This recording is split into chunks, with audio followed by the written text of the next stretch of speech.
Student साडा अज का जिहड़ा टॉपिक है वो फ्रिक्शन है।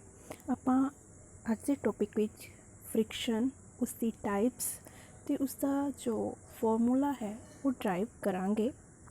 सब तो पहला आपां ये डिस्कस करते हाँ कि फ्रिक्शन की हुंदी है।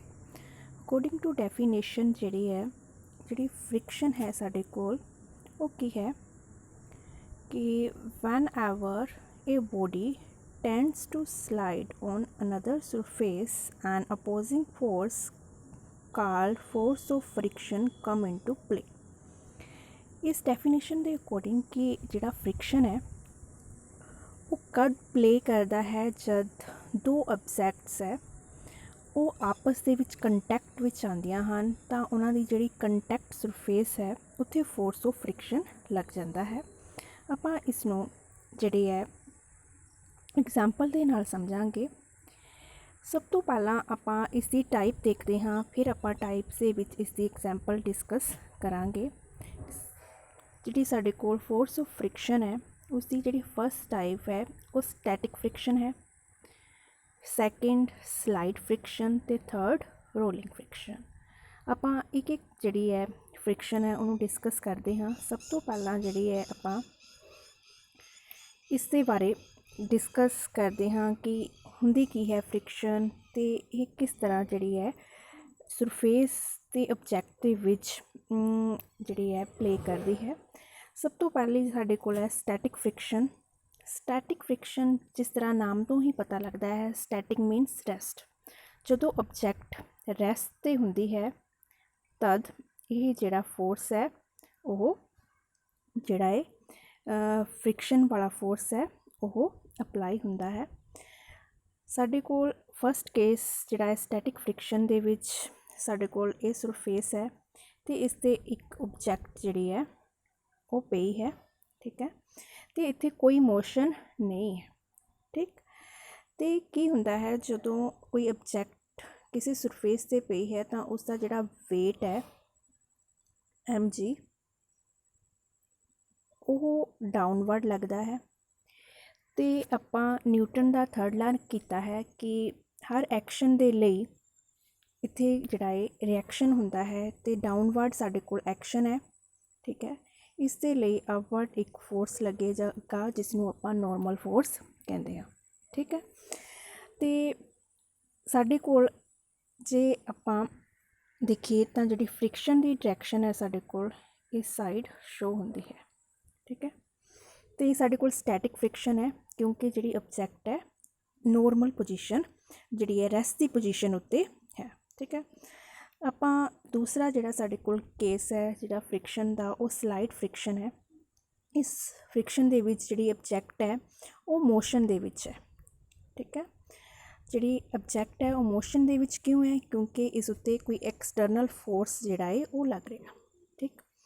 आपां देखते हाँ कि जिहड़ी फोर्स की डायरैक्शन है वो किहड़ी है, इस साइड नूं, ठीक, इस साइड। तो जिहड़ी फ्रिक्शन की डायरैक्शन है वो इस साइड है ओपोजिट।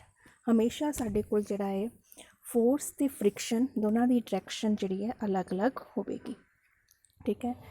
तो मोशन की डायरैक्शन इस साइड है, ठीक है, जिस साइड फोर्स जिहड़ा लग रहा है, ठीक है। उस तो बाद साडे कोल नैक्सट जिहड़ी टाइप है फ्रिक्शन की वो रोलिंग फ्रिक्शन है, ठीक। रोलिंग फ्रिक्शन दे विच की हुंदा है कि एक जिहड़ी ऑब्जैक्ट है वो सरफेस के उत्ते सर्कुलर के तौर पर हुंदी है ना। उसका बिल्कुल मिनीमम जिहड़ा है सरफेस एरिया कंटैक्ट विच आंदा है जिस करके ये फ्रिक्शन जिहड़ी है रोलिंग फ्रिक्शन है सब तो घट हुंदी है। इस जिहड़ी है फ्रिक्शन दे विच भी जिहड़ा है वेट है mg वो नीचे वाल लगता है तो उसकी जिहड़ा है रिएक्शन उपर वाल नॉर्मल फोर्स लगता है, ठीक है। जे साडे कोल फोर्स की डायरैक्शन इस साइड है ना, तो जिहड़ा फ्रिक्शन की डायरैक्शन इस तो ओपोजिट होवेगी, ठीक। ये साडे कोल तीन टाइप सी फ्रिक्शन दियां, स्टैटिक, स्लाइड ते रोलिंग। इस तो बाद आपां हर टाइप बारे डिस्कस करते हाँ की हुंदा है। सब तो पहला जिहड़ा है स्टैटिक फ्रिक्शन है जिस दे विच ऑब्जैक्ट है एट रेस्ट विच हुंदी है। तो ये साडे कोल इसका फॉर्मूला है। ठीक है, इस फॉर्मूले विच की है वो आपां डिस्कस करते हाँ। सब तो पहला है कि जिहड़ा है इस साइड साडे कोल जिहड़ा है फ्रिक्शन की डायरैक्शन होगी, क्योंकि जिहड़ा फोर्स की डायरैक्शन इस साइड है। ठीक, तो जिहड़ा साडे कोल फ्रिक्शन है वो हमेशा ही जिन्हों आपां FS दे नाल डिनोट किया है, वो साडे कोल हमेशा जिहड़ा है नॉर्मल फोर्स है उहदे प्रोपोर्शनल होना है, जिन्हों नॉर्मल फोर्स आपां FN भी कह सकते हाँ, तो कई बार आपां जिहड़ा है इसनूं N ना ही डिनोट करते हाँ। जब आपां ये प्रोपोर्शनैलिटी का निशान हटाते हाँ तो साडे कोल एक कॉन्सटेंट आ जाता है जिन्हों आपां म्यू कहते हाँ। ठीक, तो की है ये साडे कोल जिहड़ा F स्मॉल f दे विच है ये फ्रिक्शन है, तो जो आपां कैपिटल लैटर F दे विच लिखिया है वो साडे कोल नॉर्मल रिएक्शन है। जो वेट आपां mg डाउनवर्ड लगता है उसके अकॉर्डिंग जिहड़ा है अपवर्ड फोर्स लगता है जिसनों आपां नॉर्मल फोर्स कहते हाँ।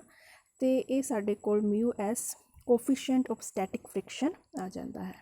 ठीक, इस तो बाद आपां जिहड़ी है रोलिंग फ्रिक्शन करते हाँ। देखो जिस तरह डायग्राम दे विच ही है कि साडे कोल ये सरफेस है एक जिसके उत्ते एक बॉल जिहड़ी है आपां पास करते हाँ, तो दोनों के विच जिहड़ा फ्रिक्शन हुंदा है रोलिंग फ्रिक्शन है। ठीक, तो रोलिंग फ्रिक्शन भी की हुंदा है जब दो सरफेस आपस दे विच कंटैक्ट विच आंदियां हन, पर एक जिहड़ी सरफेस है वो व्हील हुंदी है, रोलर हुंदी है जां बाल है। उसकी एग्जाम्पल साडे कोल है, सब तो पहली है जिहड़ी है आपां बाइक दे विच बाइक के टायर्स दे विच जद आपां फ्रिक्शन आपां रोड ते आपां नूं चलाते हाँ तो साडे कोल रोलिंग फ्रिक्शन हुंदा है। तो उस तो बाद साडे कोल है ते वाल ते लाइन वाली जो साडे कोल गेम हुंदी है उसके विच भी साडे कोल रोलिंग फ्रिक्शन है। रोलिंग फ्रिक्शन सब तो घट फ्रिक्शन हुंदा है क्योंकि इस केस दे विच मिनिमम जिहड़ा सरफेस एरिया है कंटैक्ट करता है सरफेस दे नाल। नैक्सट जिहड़ी साडे कोल है रोलिंग फ्रिक्शन का जिहड़ा फार्मूला है, रोलिंग फ्रिक्शन का जिहड़ा फार्मूला है साडे कोल वो सेम ही है स्टैटिक फ्रिक्शन वाला, जिमें कि FR is equal to mu R N. ठीक है, इस दे विच भी जिहड़ा F है स्मॉल f है वो साडे कोल फ्रिक्शन है, तो N जिहड़ी साडे कोल है नॉर्मल फोर्स है, तो mu R coefficient of rolling friction है। ठीक, तो आपां जिहड़ी साडे कोल नैक्सट फ्रिक्शन की टाइप है वो स्लाइडिंग फ्रिक्शन है। स्लाइडिंग फ्रिक्शन दो सॉलिड ऑब्जैक्ट दे विच हुंदा है जब एक जिहड़ी ऑब्जैक्ट है दूसरी उत्ते मूव करती है। ठीक है, जिस तरह ड्यूरिंग आपां वॉक करते हाँ तो आपां राइट भी करते हाँ कॉपी ते पैन दे नाल जां ब्लैक बोर्ड ते चौक दे नाल, तद भी जिहड़ा है फ्रिक्शन हुंदा है। ठीक है, तो स्लाइडिंग फ्रिक्शन नूं आपां जिहड़ा है कनैटिक फ्रिक्शन भी कह सकते हाँ क्योंकि यह मोशन के दौरान हुंदा है कनैटिक फ्रिक्शन तो स्लाइडिंग फ्रिक्शन। तो इस जिहड़ा फार्मूला है वो भी सेम है जो आपां पिछे कीता है F small f K is equal to mu K N N जिहड़ा है साडे कोल इत्थे नॉर्मल है, तो जिहड़ा K है म्यू K है वो कोफिशिएंट ऑफ कनैटिक फ्रिक्शन है। ठीक है, ये साडा टॉपिक सी, तो थैंक यू।